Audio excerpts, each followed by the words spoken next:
The maker of Victoria's Secret and Abercrombie and Fitch said that the ultimate of beauty is a 15-year-old white woman with blonde hair. What toxic beauty culture does is let's create things that women should be afraid of. As soon as we get a woman afraid, she'll buy something. And that's a multi-trillion-dollar system.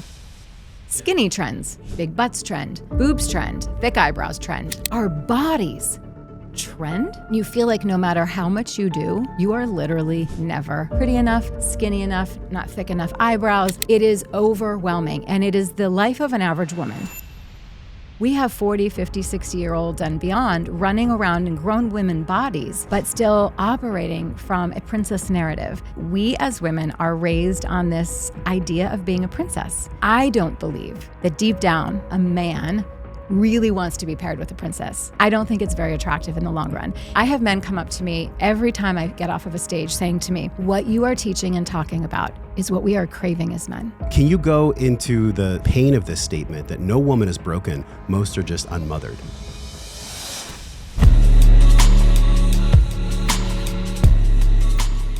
What is the real concept of beauty when it comes to women that society has taught us?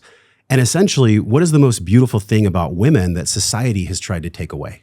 I think that culture, society, and especially we have to talk about toxic beauty culture because we have to understand that's a multi-trillion-dollar system. And what toxic beauty culture does is let's create things that women should be afraid of. As soon as we get a woman afraid, she'll buy something. So there are things that I didn't even know I was supposed to be worried about as a woman. And it started when I was very, very young. The first signs or messaging that something on my body or with my appearance was somehow not palatable, not as beautiful as it could be. But here's a solution. Just buy this 3-step thing and you will forever feel beautiful. And then a couple of weeks later, oh, look at that. There's another thing that is going to tell me how I'm not beautiful. So it is a train you almost can't get off. And it psychologically chips away at you day after day after day. And you feel like no matter how much you do, you are literally never pretty enough, skinny enough, not thick enough eyebrows. It is overwhelming. And it is the life of an average woman. And she then spends most of her resources trying to chase this beauty that is forever a moving target. Because I don't know about you, but if you've paid attention or seen anywhere in all my life as a woman, things trend. Skinny trends. Sure. Big butts trend, boobs trend, thick eyebrows trend, hair extensions trend.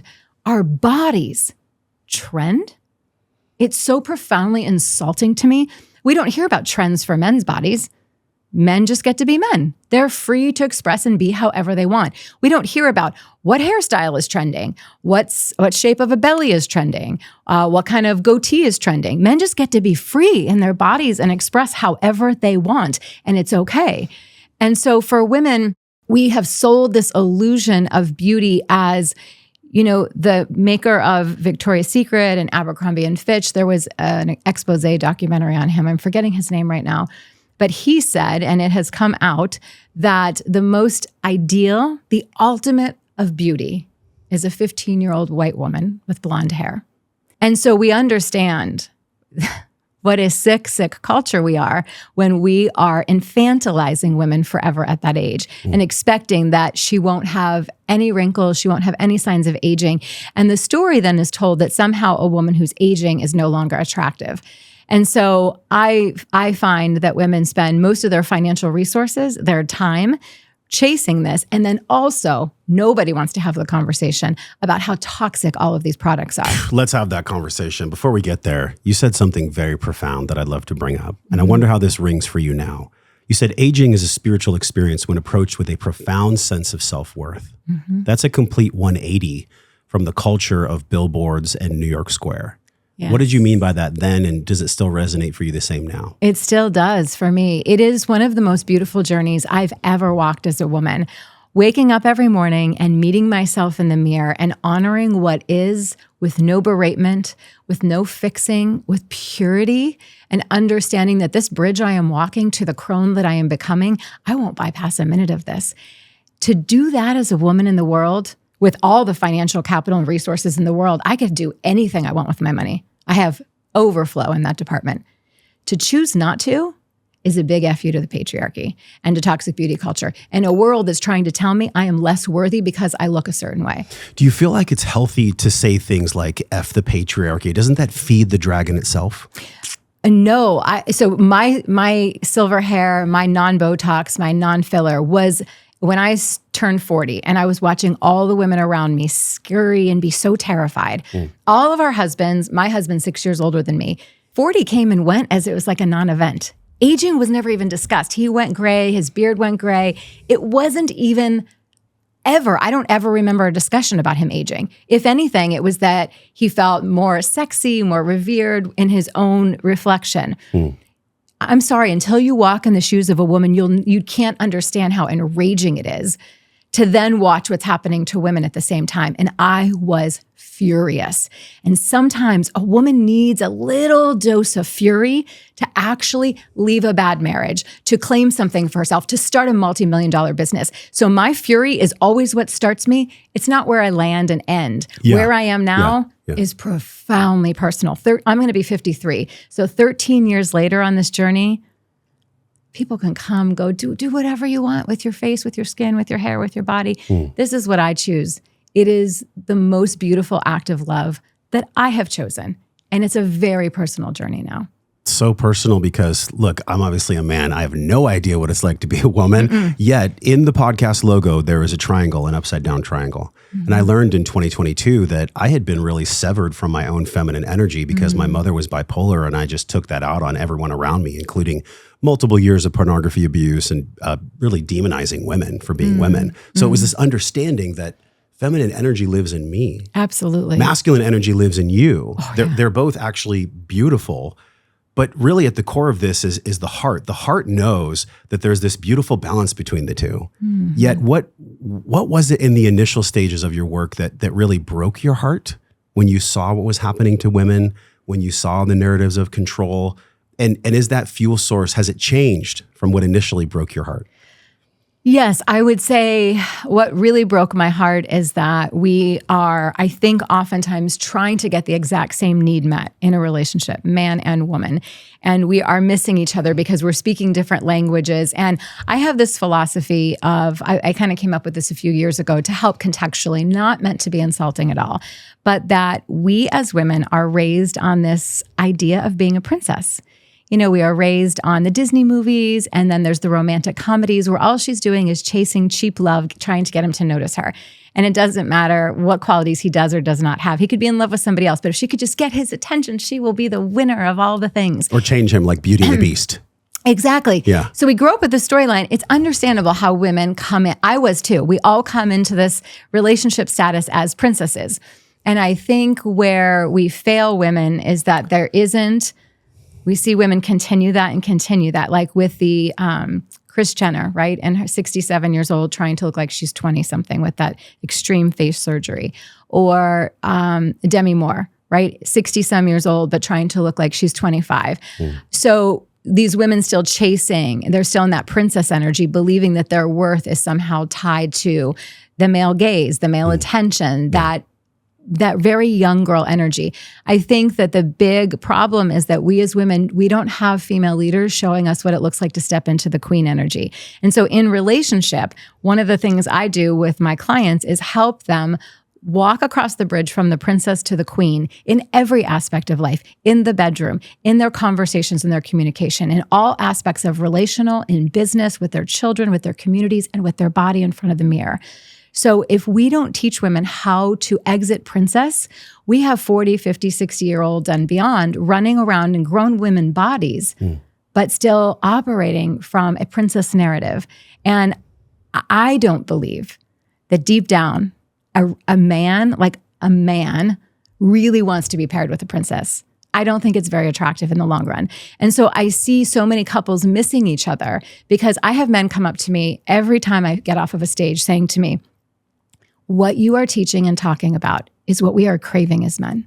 We are craving that strong feminine that calls us to even rise. So what we've done in our marriage of 29 years is we are the ultimate power couple, because I've risen into my queen and he can rise into his king, because he's not having to constantly worry about, can I source myself? He also knows that he can meet me in the most beautiful space of conversation, and we can both hold space to hear what the other needs, what the other's longing for, where the other's feeling misunderstood, without running out of rooms, egos being hurt. So I believe that what breaks my heart is we really are missing each other. We're often thinking, I remember thinking this, oh, I just married the wrong person. If only I'd married the right person, this would be easier. No, that's not the case. Now, I am not saying we should always stay. Of course, there are clients that I advocate for them when they are in emotionally and, of course, physically abusive relationships. Yeah. That's a non-negotiable. Yeah. But more often than not, Josh, I can actually help clients source back into the most loving place. So many of the women who come to me, they are on the verge of filing for divorce. And now, years later, their husbands write me emails saying, I don't even know where to begin to say thank you. We have found a way that we didn't even know of before. We didn't even have language to before. And it's through the lens I also teach that women are the emotional leaders of their families. Men can lead and do lead in so many beautiful ways. But my husband's like, babe, you have led our family with the heart and the emotionality to places I didn't know or wouldn't have been able to. It wasn't even accessible within him. So that emotional leadership, sometimes women push back and they're like, we don't want to take on another thing. And I'm like, okay, then go ahead and continue on with the misery that you already know. Or rise to the occasion and recognize this as a beautiful source of power for your family. I am honored to be the emotional leader of my family in both directions, even for the parents, our sets of parents. So I'm honored to have that role. The honoring too is connected to what you mentioned earlier when you said the crone. And I love this phrase. I don't know too much about it, but in Alison Armstrong's work, when we had her in the studio, she talked about this journey from, prince to knight to king. Mm-hmm. And so for women, can you give us a window on that? Like, what does it truly mean when a woman is a crone? She's tapped into a version of herself that she could not access before. So for example, I am going to be 53. I am on my 11th month of not bleeding. So if I go one more month without bleeding, we are safe to say that I am on the other side, right? I may still have some symptoms of menopause, but I'm essentially on the other side. What happens when a woman has completed that journey is her estrogen levels have dropped to the lowest they will ever be in her life. The estrogen hormone is the hormone that has women want to take care of and nurture and put herself at the back of the train. If you don't override this time and you don't onslaught yourself with hormone replacement therapy, this is my stance, and replace that estrogen. I have a whole nother series we could do about that and why I think we want women to be on HRT, but that's a different conversation. When we allow women, I trust Mother Nature so much. I had my children naturally. I trust that all of this is happening for me, and I don't want to miss any of the gifts of this time. So when we trust Mother Nature and we walk this path as we are naturally aging as women, you access something inside of you that I've never in my life had access to this kind of power before, ever. I've been a very powerful woman, I would say, for most of my life. But this is a grounded, it's still and rooted like an old oak tree. It is deep and it is wide. And yeah, the leaves will sway during a storm, but she's pretty unmovable. Is it like a power that doesn't have anything to prove? Yes, it is. It's this power. It's also a power and an access to the divinity. I've always been pretty tapped in, but this source it is a completely different level that I am accessing. I think it's because I'm also not running. I'm not running from myself in the journey. I'm seeing myself every day right on this path. And in doing so, I'm able to be this open channel. And what I'm downloading and what is coming, I've never been able to have this kind of access. And I know it's meant for me. I'm birthing I'm birthing something really big for humanity. And that's not out of ego at all. That is out of honor that I have this gift that I want to serve to all the women of the world as an alternative. Of course, for many women, they won't be interested in this. But I am sad to see that so many women bypass this time and don't allow themselves to really step into this force field that is offered to us, because there's a knowing that you land in when you have released that desire for the male gaze. I just think that there's too many women who are still spending their energy wondering how many people looked when she walked into a room. And when you do that, I don't believe you can also do what I'm talking about. This is really big because I think about my own maturation as a man becoming a father and 10 years of podcasting. And I look back on my life and I just want to like shake myself at times. Mm-hmm. Is there a moment where you look back where you realized, okay, I have the similar awareness I have now to the thing that breaks my heart, to the things I want to change.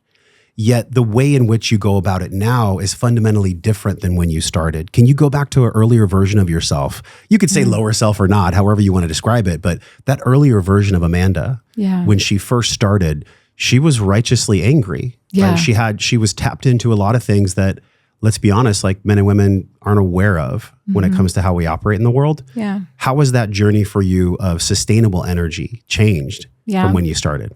I think that I was fueling from a place of being angry because, similar to you, you had the mother wound, right? I had the father wound. So we ain't gonna get out of here with some wounds. None of us. We all have wounds. None of us. Yeah. And so for me, watching my dad walk out the door when I was 10 to never return, but move 3 miles down the street and start a brand new family, and then see him out in public and be ignored, there's probably no bigger blow to your worthiness or lack thereof when you aren't recognized. Yeah. And I used to pray sometimes that he would move, or I wished he was an alcoholic or a drug addict, because then at least the story would have made sense. It didn't make sense that he was so high functioning and just didn't choose to ever see me or my brother again. So because I had that wound, I knew I had that, right? I ended up marrying a guy who leaves every Monday to travel the world and come back every Friday. And I would experience that leaving as the abandonment all over again. I even knew all of that. I understood that. I understood that my soul chose him so that I could actually finally heal this. But my gosh, I have cried so many tears looking back at how many years we wasted because I wasn't willing to go to the vulnerability. I stayed in the anger and the blame and the resentment of being home with the children so much while he was off at 5-star hotels and around the world having nice dinners uninterrupted. And I'm sad about I've forgiven myself, but I'm really sad for the years we lost because we were sitting in opposite rooms trying to prove who had it harder. And that breaks my heart. And that I couldn't source from, and I was still in my princess energy, right? I wasn't at this grounded queen to be able to come to the table and say, I miss you. And when you leave, let me explain to you what it feels like when you leave. I wasn't able to do that then. I was like, I hope you have a nice trip. Right? And then I purposely wouldn't pick up the phone when he would call to check in. So I can't get those years back. And I'm sad about that. Yeah. But you're shortening the learning curve for the women that you work with, which is beautiful. Yeah. And also, I can't even imagine what this would be like. And I hope you're willing to talk about this. So in this toxic beauty culture, which is, from what I heard from you, a corollary to the women seeking the men's gaze and the Disney stories, a lot of women tend to get like BBLs and implants and injections and these really like just chemical interventions to try to give them some kind of pseudo beauty that me as a man and most of the men in my men's groups, we all talk about it and we're like, I wish she would just be herself. I wish she would just be her and just age gracefully and beautifully. And so my question is, when you had your implants removed, when was that and how did that actually give you emotional healing, not just physical healing?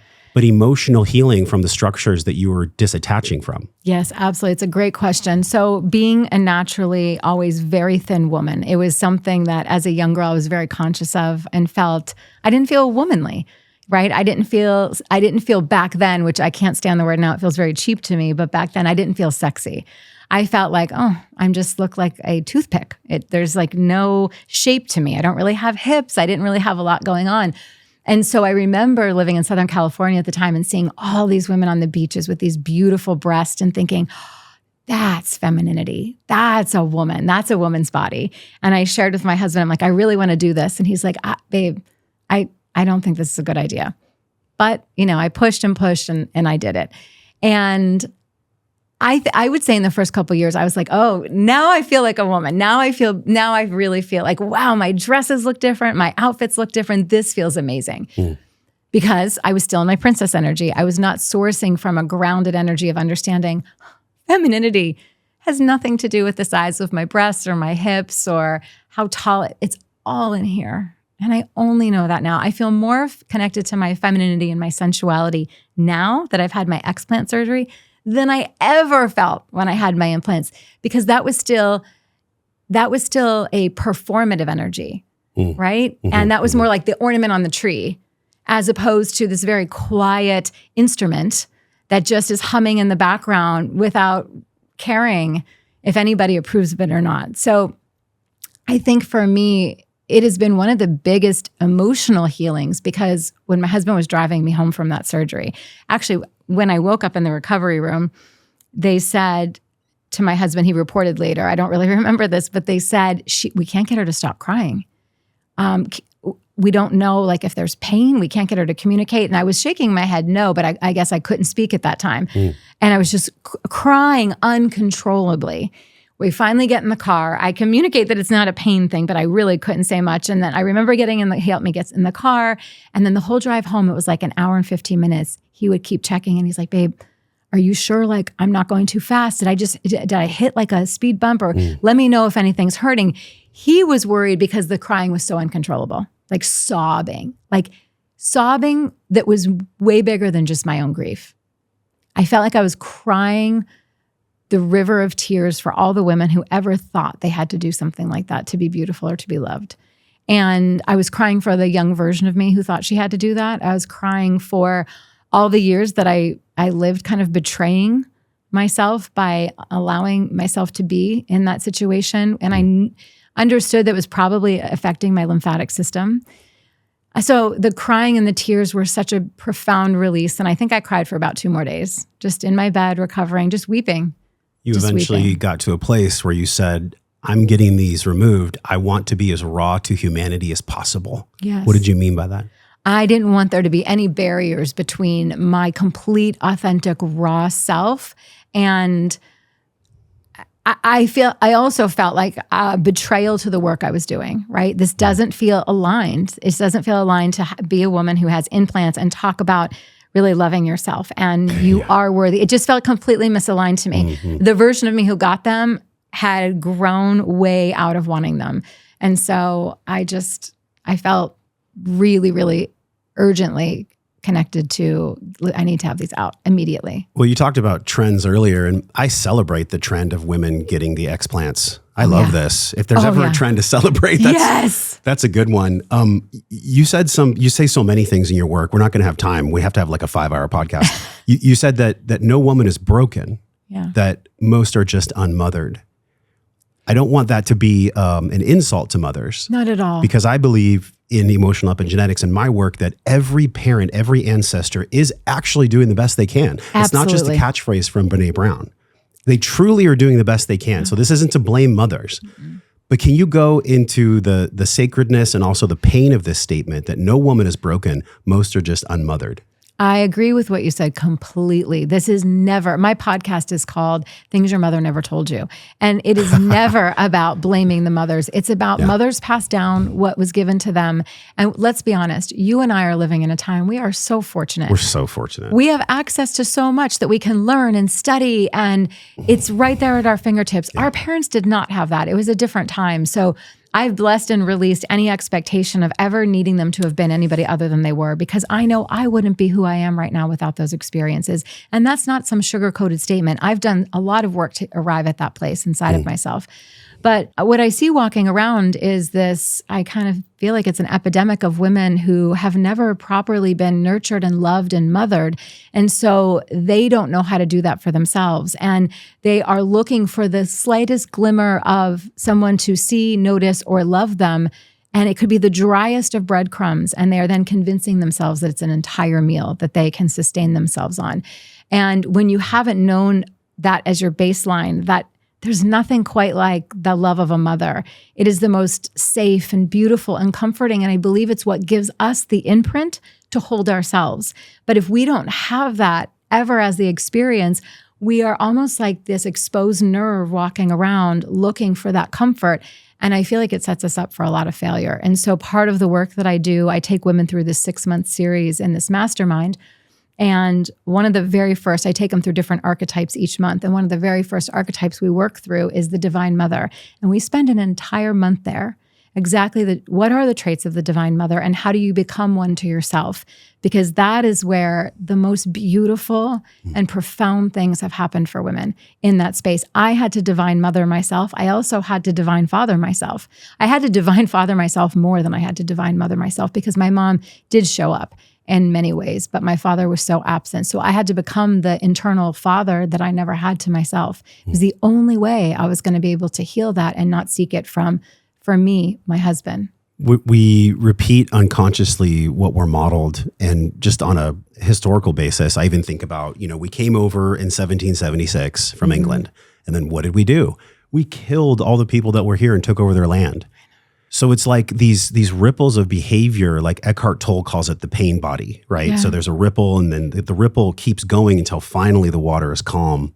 What do you think from an epigenetic and really an intergenerational traumatic piece that mothers are doing to their daughters? God love them. They don't know they're doing it. Epigenetically, what are some of the really harmful ways in which women mother and then their daughters turn out to mother the same way? Yes, I think that oftentimes, I experience some of this, and I think this is something I hear from the average client, is they felt like their mother was almost in competition with them. There was this strange sense that the mother was competing with them for energy, for looks, for success. There's almost this strange thing that women, I don't know if men ever experience this, I'm sure on some level they do, but a lot of my clients, as we work to start building businesses and claiming like this beautiful financial independence, what happens is a lot of women get really terrified, and it's very, very much coming from the subconscious. So we go there and do the work, but this belief that I will outpace her and maybe I won't be loved by her anymore. And it is the most primal. I have 2 adopted children. I gave birth to 2 and adopted 2, and I understand very deeply the primal wound. It is the most primal of all wounds is that with our mother. And we would rather sacrifice our futures and any success for ourselves than risk that 1% of love we may be in jeopardy of losing if we become more successful than her or more happy in our relationships. It's this very strange unconscious dynamic. So when your mother wound shows up that way, you then go on into the world to not trust women because your very first imprint of womanhood was not safe and was not cheering for you. So then you reenact that all throughout your life. And it's part of, I think, our greatest suffering as women is we are living in these worlds without each other. And we so desperately need each other the way we used to need each other back in the day, where women were helping women give birth, where women were together helping with the children and coming together and sharing ideas. We are craving it, but we are coded to not believe we can trust one another. And because of the structure of this patriarchal world that we are all living in, patriarchy isn't about men. Patriarchy is a system that keeps the thumb on women and controls them so that they can't take equal power in the ways that they are meant to be in power. When that happens, we have women then over-dependent on the system of men and not interconnected with one another. And that's oftentimes why we see women not leave abusive or unsatisfying marriages, because they have nothing else. So we need each other as women, and not having that fabric of sisterhood, I think, is a very, very big problem of what's going on societally. There's so much there. I could probably ask you 5 questions from what you just said. The part that resonated with me was when you did talk about the patriarchy, and this is a loaded phrase. And I asked you this earlier, is it healthy for us to fight against something, or just like in all the spiritual teachings, can we just stand for something else? Because I feel like the more we fight against something, now, it doesn't mean that we can't recognize something. We can still recognize something as existing, right? Even the parents that are in virtue having their children cut off their sex organs and gender dysphoria and this insanity that's going on. I feel like, and I wonder how you feel, what we really get to do right now in 2026, 2027, who knows what's going to happen with the world, is actually stand for that in which we love. Stand for the people and the systems and the structures that we love. To me, that seems more sustainable, right? All the politics and all the things going on, we can't control these. We can control our behavior, our thoughts, our money. We can control these things. What do you feel about fighting for something and standing for something that you love? Not even fighting, I want to delete that word. Yeah. Standing for that which you love rather than fighting against something that you don't. Right. And I think that is what my work does, right? Is it stands for the love of the matriarchy. It stands for the love of the women and the sisterhood and the importance of it and the emotional leadership in the family as the woman. And so I believe that my greatest, when I see the daily news and what is happening, I just go right back to, Amanda, always be the love. Just keep being the love, be it in your family, in your community, with your clients, everywhere that you show up to get a coffee, no matter where you go, radiate and 6 feet in every direction. Just be that center column of light and love, because that is what I feel in my heart. There's not a day that goes by I don't cry, because I'm so connected to my work and the love of it and the power and the beauty of it and the heartbreak of it all. But I don't know how to put out the fires of our country or the world. Nor is it your responsibility. Nor is it my responsibility. But I do know how to show women how to put out the fires in their own heart. I do know how to do that very well. That's so good. And that's where I keep my focus. That's so good. How to put out the fires in their own heart. Yeah. What are some of the logs that are feeding that fire right now for women? Well, when you said a little bit ago, us guys are wishing women would just be their natural selves, love themselves as they are. Yeah. That is so beautiful in theory. But when you were raised from the time of 8 to 10 years old, I walked the streets of New York and I just asked random strangers, when was the first time you heard a negative comment about your body? Women said as early as 3 years old.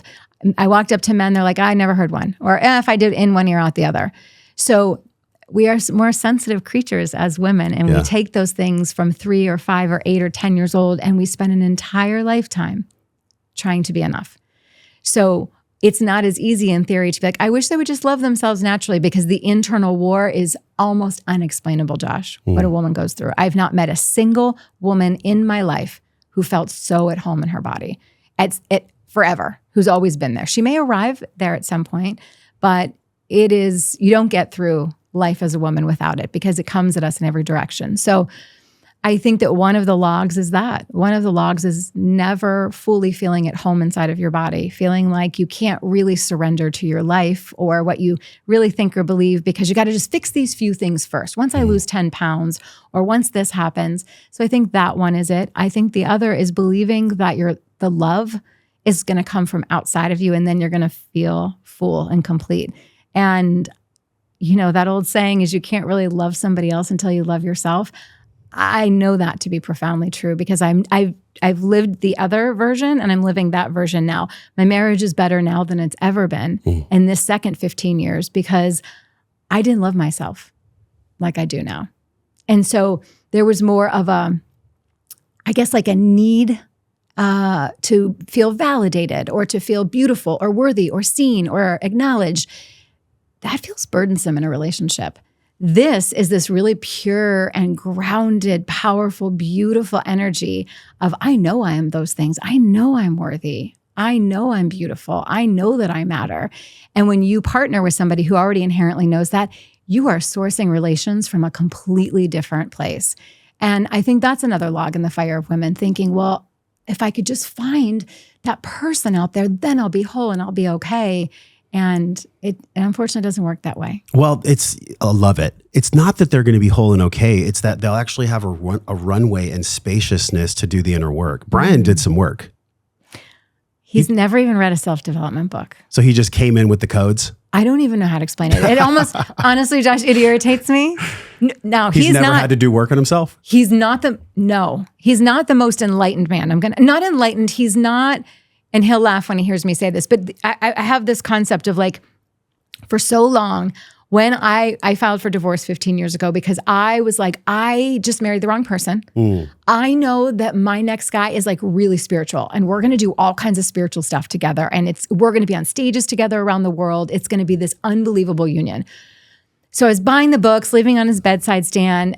We went to a few retreats together, and he's like, I'm sorry, man. I'm sorry. He's like, I think a lot of this is just a bunch of bullshit. He's like, nobody wants to do the damn hard work. He's like, nobody wants to just wake up every morning, make the not selfish decisions. They don't know how to keep their eyes focused on what really matters.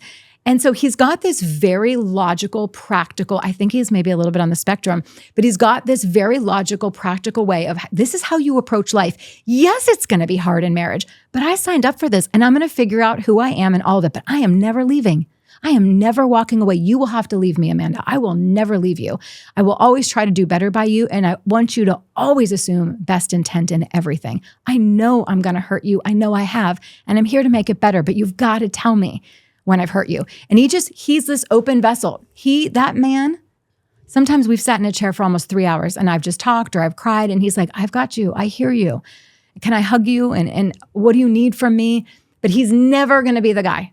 He's never going to be the guy to suggest we read a book together, to have some mind-altering conversation on the top of a mountain. Eye-gazing. No, none of it. None of it. None of it. He's like I don't know how he came into the world like this. He's like a good old-fashioned man.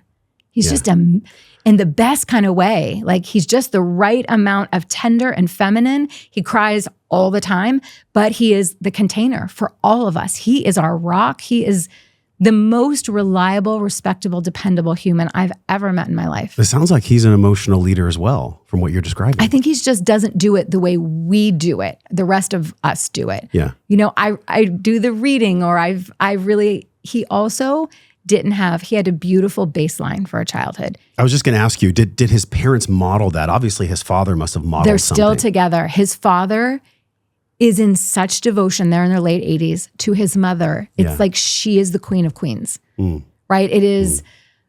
So he didn't have childhood trauma. His mom was always there, right? The dad was home every night for dinner. It was and I'm not suggesting that's the only way to do it. So I don't want no shame for anybody who the rest of us don't have that story. No, we don't. Many times. We don't. That's really beautiful.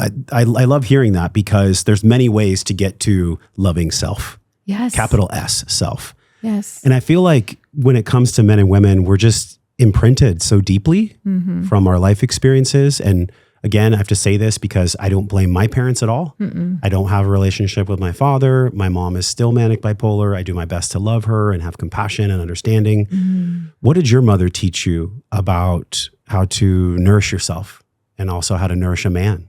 Was that there, or was there some unlearning that had to take place? There's been some unlearning, and it's been the past 5 years, my relationship with my mother has really evolved to a point where she read my book recently. She was going to come to my first live event this December, because when COVID happened, prior to that, I was doing my thing, right?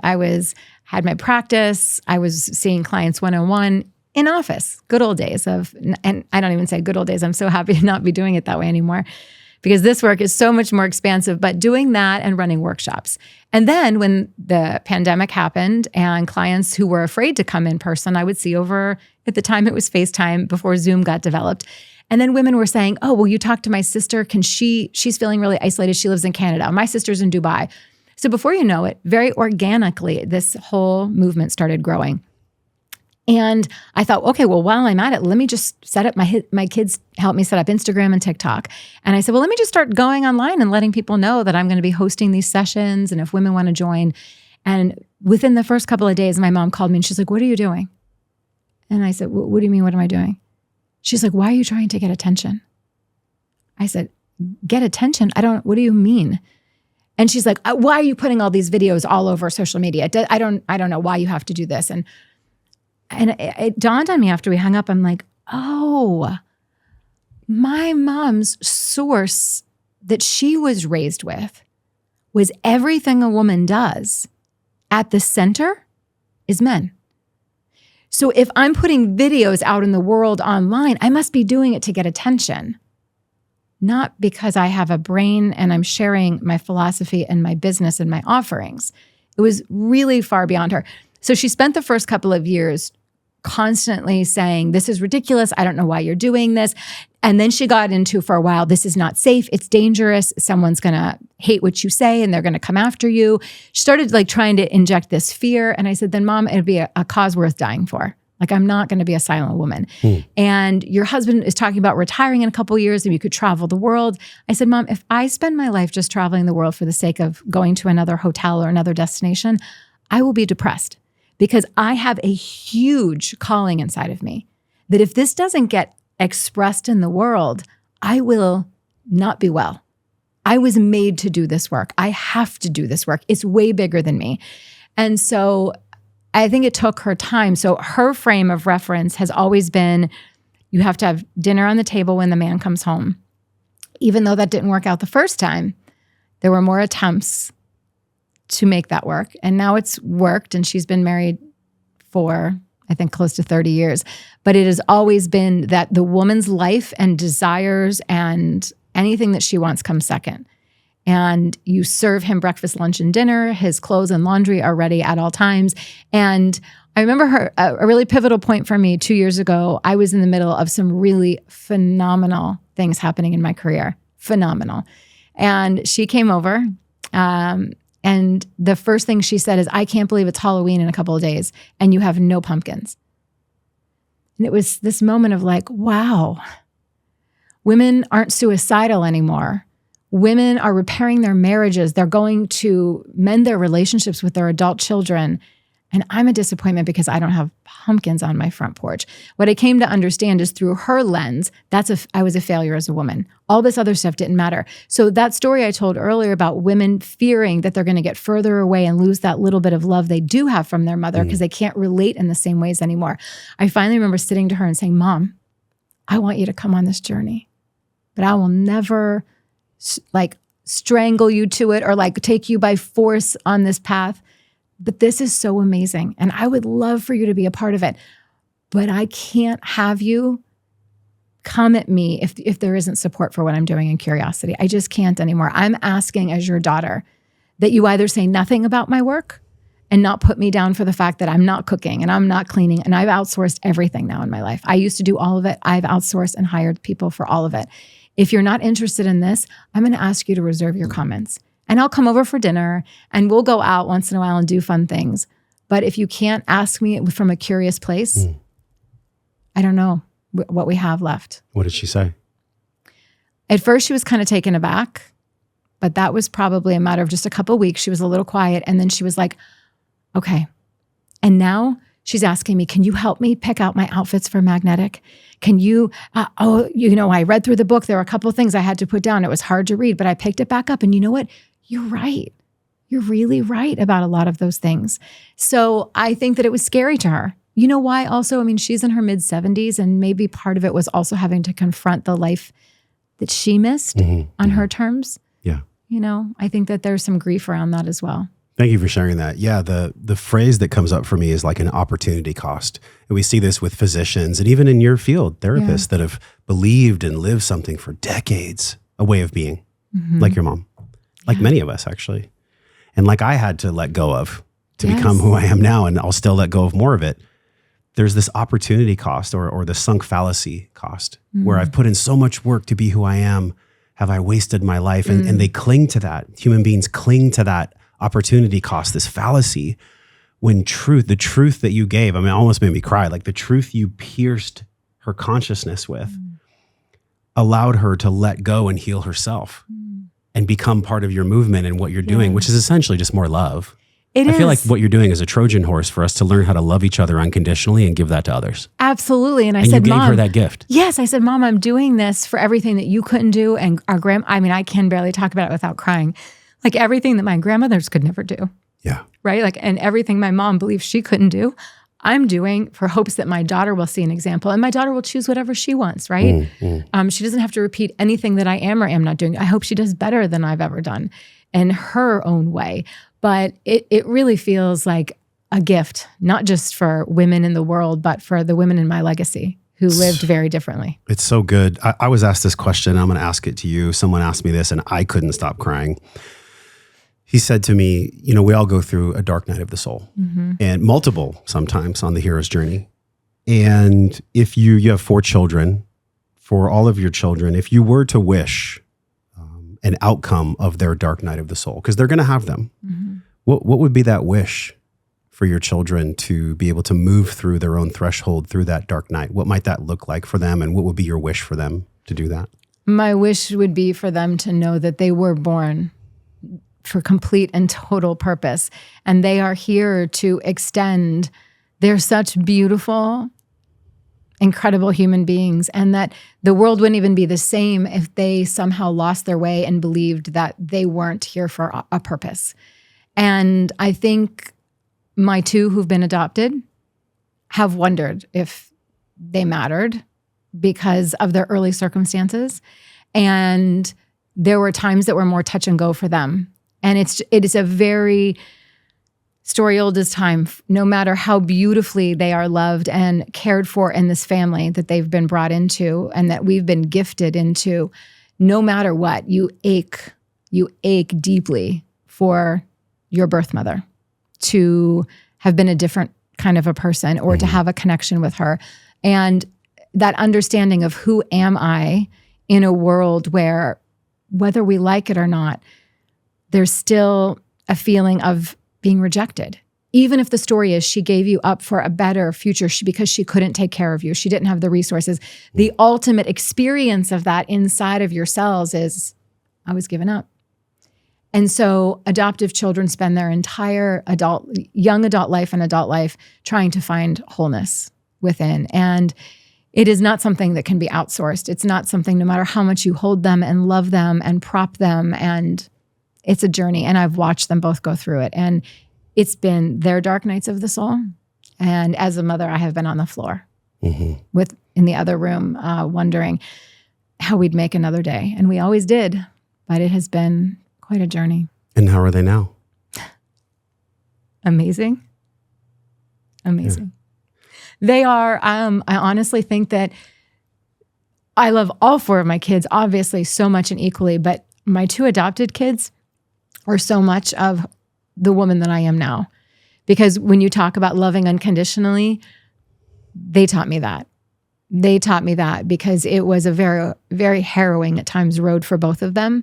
And what we as a family came through together on all of that is there's honestly at this point nothing that I feel like I couldn't handle. And I grew that strength and that belief in myself and that steadiness through mothering them. And it expanded my capacity beyond anything I knew I was capable of. I connected with what you said about, a mother who gives up a child because the mother has the awareness that she can't give that child the life that you could or that someone else could. Just the pain of that is so profound. And it flashes me back to this moment I had on a second vision quest. And it was in the mountains of Idaho. And I had just done 4 days in nature with just water. I mean, it was profound. Psychedelic trips, no psychedelics needed. Like I had conversations with my grandfather. I'm sitting there in the circle and I was just so angry that my father hasn't been part of my life, just so furious. Yeah. And I screamed it out. And I'll never forget, Mark Tolosman looked at me, the guy, and he said, well, what if the greatest gift that your father could ever give you was the absence of his presence? Because he loved you so much that he knew him being in your life would be more painful. And that still hits my throat and heart now. I'm just like, wow, the depth in which God likes to experience God's self in unlimited ways here on planet Earth is so mysterious. It's so mysterious at times that I just want the answer. I mean, I've been podcasting for 10 years. I'm like, give me the answers. Yeah. My question for you is, sometimes I so badly want the answer of why that I miss the wisdom of that it is. What's been one of the most profound moments for you like that in your life? Oh my gosh. One of the most profound moments for me in my life, there's so many to pick one. Is this specific to my big, where something really shifted for me, or? Whatever comes up for you, yeah. I think the biggest shift for me, interestingly, there's so many, but let me pick this one because it's really what is landing, I think, because you just spoke of your father, is that my father passed away a couple of years ago. And in a very sad and lonely type of a way, I would wish for nobody. But he, about a year prior, we didn't know he was going to die, but my husband had located him and reached out and said, I don't know if you know what your daughter's doing with her life, but as successful as she is, as loved as she is, as full and rich as her life is, there I still see as one part of her that is, there's like this hole in her heart that nothing else can fill. And on nights where we talk about it, it's the absence of you. Would you, if I got her permission, she doesn't know I'm reaching out to you, would you be willing to come and spend some time with her? And my dad said yes. So my husband, we were in Italy with all of the kids.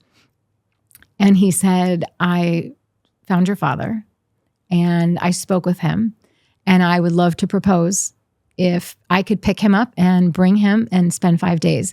And if you want, we can set up a therapist so that you could go and speak in front of a therapist and just say some things, maybe get some things clarified. And I also told him that if he comes, there are a couple baseline rules, is that one, he won't ask you for any money while he's there, and that he will be willing and open to hear what it's been like for you. And he agreed to all of them. And so he did. He came, and I cannot explain it. I didn't want to feel this way, but as soon as I saw him walking towards me, I was flooded with forgiveness. I was almost mad at myself that I felt so childish or so gullible. And that's how you know how pure that desire just to have a parent is. And he was walking towards me and I just was weeping. And as he approached me and we hugged and he just said, I'm sorry. I said, it's okay. It's okay, Dad. And we were strangers to each other. He gets in my car and we were going to a therapy appointment because I knew I just wanted to say a few things and not have, I needed an intermediary, I suppose, to feel safe at that time. I was afraid he wasn't going to be able to receive or hear what I wanted to say. And I have no regrets. It was so beautiful that we did that. But we were a few minutes early to the therapy appointment. And as a therapist I had talked to prior a little bit, so he already knew what I was going to be walking in with my father, right? So next door was a Starbucks. And I said and trying to find what are we going to do with these 30 minutes? It was a little bit awkward. So I said to him, Dad, why don't we go in and get a coffee at Starbucks? And he said, oh, okay. And he'd had seizure disorder and a brain tumor. So he'd lost he was paralyzed on one side of his face. So we walk in to the Starbucks and I said, well, what do you normally get? And he said, I've never been in a Starbucks before. And all of a sudden, I'm watching this grown man take on this almost childlike persona. And so I said, well, I started reading some of them. He goes, well, I bet you would know. Just whatever you think I would like, you get it for me. But maybe something cold. It's hot today. I said, okay, I'll get you a cold one. I get him a cold, fancy drink at Starbucks. And he goes and finds a table for us. And I walk over to the table and I give it to him. And the outside of the cup, when it's really hot out, the outside of the cup can be a little moist and drippy. Mm-hmm. So he went to grab it. And because of his seizure disorder and his balance is somewhat off, I hand it to him and it instantly drops on the ground. The lid comes off, all the coffee goes up and the whipped cream and back down all over him. I run immediately to the nearest place where the napkins are and I grab tons of napkins and I'm on my knees in front of him and I'm just cleaning up his pants and his shoes and it's all over him. And he touches my shoulder and he says to me, why are you being so kind to me? And I said, because I love you. And he again said, I'm so sorry. And I said, Dad, I don't know. I'm on my knees and I looked up at him and there's people everywhere in the Starbucks. And I said, Dad, I don't know what happened. Somehow we couldn't find our way to each other all those years, but we're here now. And that's what matters to me now. And so I cleaned up his pants and we went over to our therapy appointment and we spent 5 beautiful days together. And I dropped all sense of needing to get my questions answered or figure it out. I'm these 5 days are going to go so fast. So I canceled the rest of the therapy appointments. My dad used to be a lead singer of a band. And so my friends were having a big party. And I said to them, when my dad comes, would you be willing to put your karaoke machine on at some point during the party? I don't know how well he can sing because half of his face is paralyzed. But if it strikes, if the moment comes up, maybe he'll get up and sing. And so they arranged it so that he could get up and sing. He went to dinner also with me and my husband, all of our closest couple friends. And at one point, I was sitting right next to him in a booth and he's talking and there's food. He can't feel it on the side of his face that was numb. There's food hanging. And I just take my napkin and I gently just wipe his face. And every one of those gestures and moments healed something so profound in me.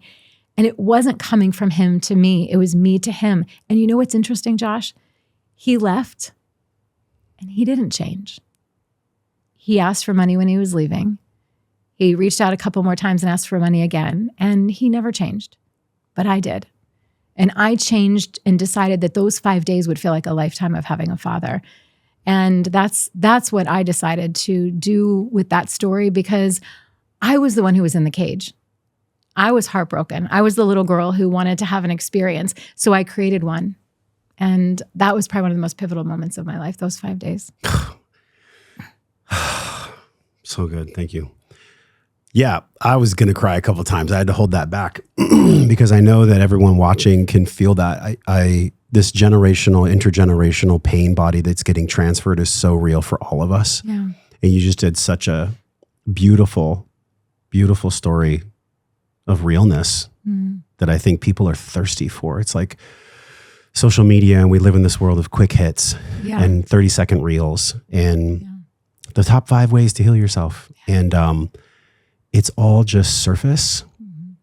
And I think that's why this podcast is growing and your work is growing, because you have this innate ability that's actually paradoxically forged from your pain. Yeah. That allows you the bandwidth to go into places that maybe most people can't go into. Do you feel that truth? I do, very much.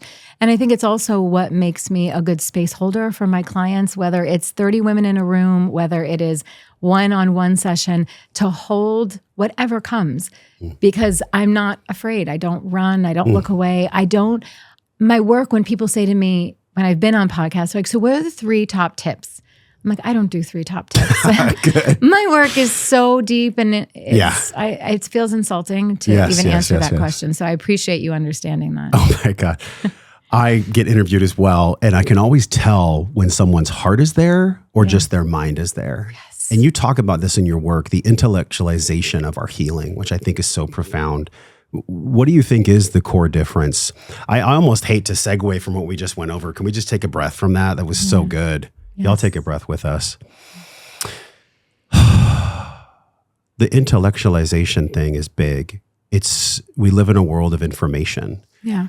And there is this distinct, palpable, you can feel it. It's like a tapestry that exists between mental healing versus somatic and emotional healing. And for me, I think the mind is a really good informant of what's going on in the body. But when the mind starts to take over and flip the switches that makes the body start feeling a certain way, that's when we get in trouble. And I know you go deep into this in your work. Can you talk about this real illusionary bifurcation, but the mind takes over the body and then the body starts believing the mind?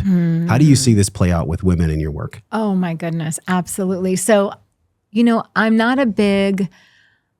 I wouldn't say that I'm not a mindset person. I do know how important our thoughts are. Absolutely. I'm not demonizing the mind. The mind's really important. No, exactly. As a slave. Yeah, exactly. But when I start to, when I open up that mastermind, the very first month of those 6 months, the very first month we do is we spend every day, there's a different prompt. And it is questions that help them get deep into the soil that they have been rooted in. And we really start tilling the soil. And I'm asking questions they have not been asked before or considered before, because we can't start working on building a new foundation or a new garden if we don't even understand what we've been growing in. So we have to go deep in there and understand what we've been growing in. And when they start, I call it excavating, when they start excavating, what comes up is such a moment for them to start to realize and look at, and how did I think that something beautiful was going to blossom from that? Right? And these beliefs that they've inherited. And here's what I find fascinating in this work, because it's really deep. 99% of the beliefs that women have built themselves, grown themselves on, were handed down from religion, culture, family, school system, toxic beauty culture, whatever it is, right? And absorbed so deeply into their soil and has been feeding them. But when we really sit with it, I have these very specific exercises where I take them through this meditation, and then we start to look at each one of those beliefs. And I ask them to hold the possibility that that is not actually their belief. So let me give you an example of that. When I decided and I declared at 40, I'm not going to go gray, right prior to that, when I really got clear that this is what I wanted to do, I wanted to age naturally, I had to ask myself, okay, Amanda, what do you believe about aging? But before I did that, I asked myself, what have you learned about what it means to be an aging woman? I made a huge list, and there were endless things on it. Okay, let's look at them one at a time. Do you, in your cells, in your womb, do you believe that a woman is less worthy as she ages? Do you believe she becomes invisible? Do you believe she should be cast aside? Do you believe she's less sensual? Do you believe she's a waste of time in society? Do you believe that men should leave her? All of the things. The answer to every single one of them was like, it wasn't even in here. It was my body. My womb was like, no, I actually believe the opposite. So then I sat back and said, okay, so then do you want to build a life based on toxic beliefs you've absorbed from a culture that's trying to sell you something or take from you? Or would you like to build a life based on beliefs that are actually rooted inside of your womb?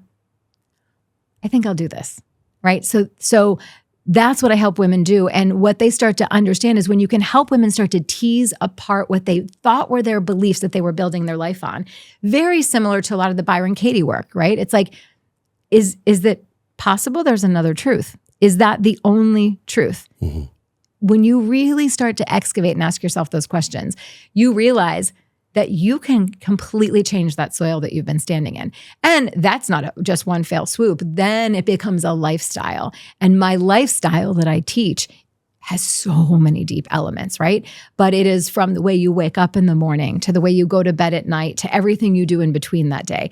That, yes, has to do somewhat with mind, but a lot with action. So we start to take an action, even if it's not something, you don't bypass your nervous system. It might feel a little awkward. It might feel a little cringy, but you start to do certain behaviors in life that start to create evidence inside of your body for a completely different feeling. So then all of a sudden you're like, oh, all those things that I feared, as a matter of fact. So everyone told me that I was going to hate aging and I was going to not last and I was going to run for the bottle is the actual opposite. And then this is what my clients do. So we get into embodiment of what I teach. So we don't have to spend too much time in mindset. You just start to take some actions and then you can sit back and collect the data. And does the data prove to be that harrowing? Yeah. And they're like, no, I've never felt so amazing in my life. Okay, maybe you keep trying that on for another week or two. And then it compounds and it compounds and it compounds. So we can sit all day long and philosophize and affirmations, meditations, mindfulness, all of that stuff, or we can actually get into action. But it's a very tender and beautiful system that I've built. And it's like why I call it a lifestyle. So. I love that. Yeah, it's inspired action that's informed from the mind, but it's not just the mind. Right. Which is really important because, gosh, like James Clear, Atomic Habits, Charles Duhigg, all these behavioral researchers, even Dr. Judd Brewer, who I've interviewed, like they're very good at what they do. Mm-hmm. Even Dr. Kyra Bobinet, neuroscientist. They're all great. But it's just one lane of healing. Yeah. And what I heard from you, tell me if I heard this right, is it's not necessarily about the perfect mental list or the how you get up in the morning.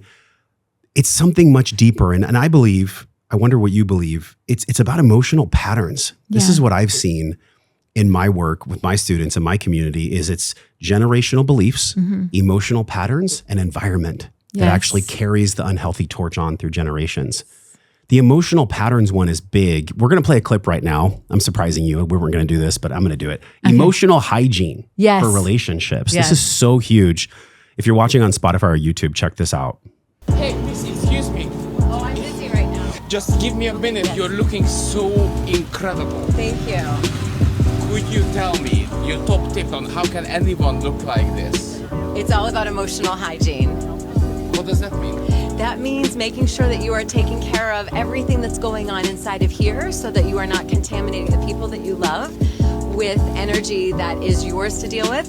So you don't contaminate your relationships. You make sure that you're not also pushing down rage and anger and grief and that you're processing it so that you radiate, you glow, you magnetize good energy towards you. How can someone do that easily? I would make sure that if you're feeling grief, if you are feeling resentment, if you are feeling anger, that you don't pretend that you're okay. You don't just turn to shopping. You don't turn to alcohol or another distraction. You really let yourself feel it and process it. Punch some pillows, scream, cry, put on music that is grief-inducing.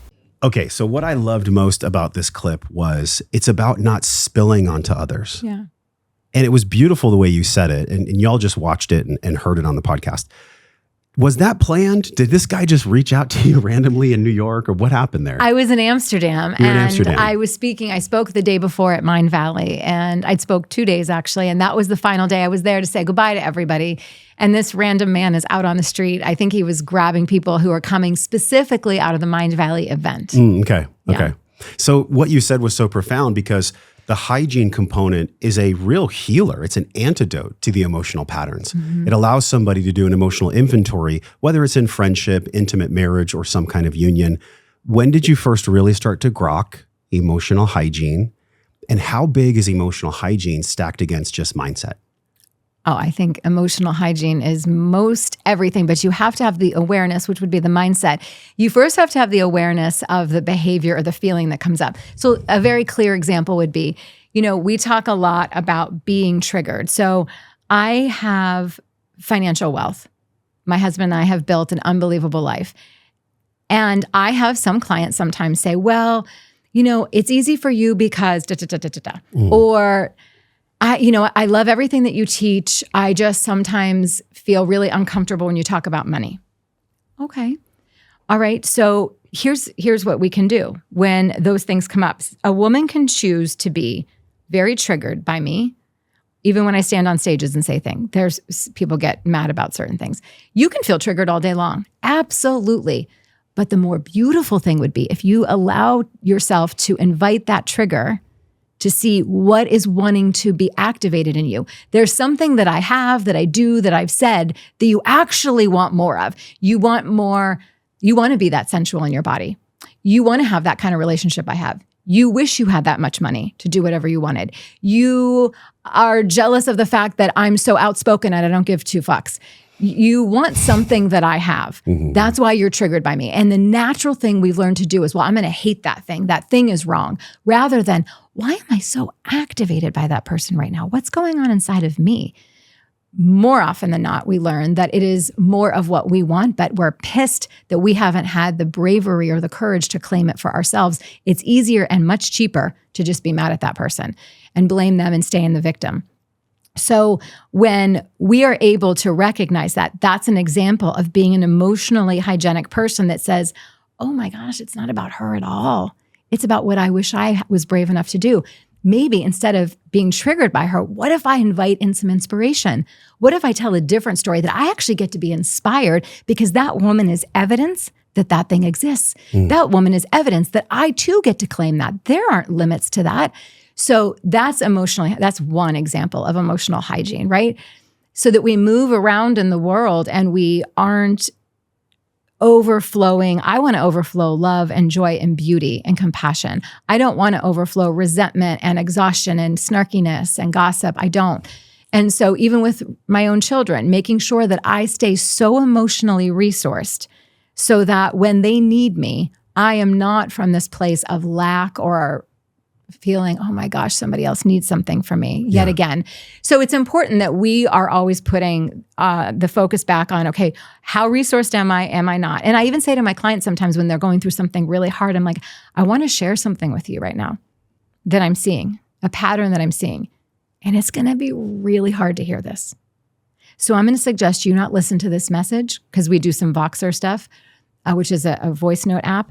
I'm going to suggest you not listen to the rest of this message until you're really, really resourced, because this one's going to be hard. And then they get themselves resourced and come back, because I'm always there for the breakthrough. I'm not going to waste my client's time. I'm not going to serve it easy. I'm going to tell them the thing because they're paying me so that they can get more free. My biggest compliment is that clients don't come back to me after a year. I hope that they go and they soar and they fly so high like eagles. And I stand back and there's a sky filled with women just soaring all around the world. Then I really am like, we did our work well. That's the mark of a great coach. It is. It really is. I don't want them to stay Work with me until you don't need me, and then we all win. Yes, that's what I want for everyone. That's so good. Yes. Well, you said some very profound things, and I'd like to close with this. You said that I live with this belief. I want to live now as the story that I would love to tell when I'm 102. And when it's all fading away, what story do I want to tell? That's an encapsulation of almost every single thing we've discussed. Yeah. What is the story that I want to tell when I'm 102? What is that story for you? The story is that I came and I bared it all, and I didn't hold grudges, and I didn't live with resentment. And I said, I'm sorry when I made a mistake, and I did better. And I was vulnerable, and I was honest, and I was raw, and I never betrayed myself. I just showed up and allowed it to be a permission for anybody else who is wondering if their rawness is allowed. And I know as a leader, I'm supposed to be more professional, or I'm supposed to be more put together. I cry every single day. I cry most of the time on stage. I cry in almost in podcasts. I cry with clients. And in the last several months, I've decided I'm not going to make myself wrong for that anymore. I love being so alive and feeling it all. That's so beautiful. I interviewed Dr. John DeMartini, and he said, if you have a life where every day you cry, that's a great life. And I'm like, yeah, when did men get taught not to cry? Like, what is this all about? Right. I remember I was in high school and I got really hurt, and the coach was like, put some dirt and get back out there, you pussy. That locked in. I was like, oh yeah, as a man, I'm supposed to just suck it up, mash it down, and then energy can't be created or destroyed, right? Right. Comes out sideways. So in my 20s and early 30s, it came out with porn and womanizing and all these things, which I've done a deep forgiveness practice for doing that. And I'm like so blessed that I have children. I'm so blessed that I have a wife. I'm so blessed that I get to sit here with you and talk about reality, real reality, not just fabricated reality that's mental, but not living in us as sacred beings. This is the real conversation worth sharing. So thank you for being here. Thank you for being you, for being raw. Rawness is needed in this world. What do you think we missed? We covered so much ground. Like what I asked you in the beginning, what was top of heart for you? And it was so profound. And the gist of it was, I am actually here to give women permission that they don't even need. They don't even need this permission. I feel like as men, there's models that we can all go to as well. But for women, what is the gift and the model that you wish that all women know about you? And what do people sometimes get wrong about you as well? Yes. They might judge you. Yes, I think that people might think that I am expecting that everyone is going to choose the natural aging journey. I would say 50% of my clients just organically decide to do it because they're so inspired from a very deep level, and the work then percolates something in them that they just choose it for themselves. But I would say I work with women who love the Botox and the fillers and all the things. And that's for them, that's their path. And we work beautifully together. So I think there might be a misconception that if a woman works with me, I would expect her. I don't have any expectations for anybody to do anything that is not naturally aligned for them, number one. And I would say that the thing that I really hope the most, and one of the people that I keep front and center every time I wake up and do this work is my daughter, who's 22 right now. And I just want to leave another narrative for the next generation of women. I want them to look up and see that there was another choice, another path for how to be a woman that had something very different to say and do than what we primarily see. So that's what I wanted to do. I want to leave a narrative and a legacy that says, behind this door is a really beautiful option if you step into your own matriarchal leadership. And the value and the gorgeous innate gifts and our essence of women. And I'm not talking about any of the performative stuff. There's so much in here that I think we are missing. And I also believe why 80% of women have autoimmune disease, because they're not sourcing from their natural essence and innate wisdom that they were made with and for. And when you deny that, over time, pushing that down creates inflammation and disease. So, yeah. So good. Yeah. Sick humans create really strong soldiers. It's easy to fight for wars that you've been manipulated to believe in when you're sick. Oh, yes. And I don't mean just wars on the front lines, with rifles. I mean, like the war of the sexes. What a joke. What a joke that the war of the sexes even exists, that narrative is even reality. Right. That we can't both just be in complete awe and reverence for what each other brings. Right. It's just so magical and incredible. Thank you for being my guest. Thank you for having me. What a rich conversation. Y'all share this podcast. It's worthy of sharing. And there's so many profound things that happen today. If you've been feeling this in your heart, please go to amandahanson.com. You got it. And share this podcast with a woman who is suffering, or even with a man who cares so deeply about his woman that he just wants to support her. He just wants to be there for her in a way that maybe she never has had space held for her in. So y'all, I'm wishing you love, wellness, but most importantly, peace and power. You cannot have power unless it comes from peace. We'll talk with you soon.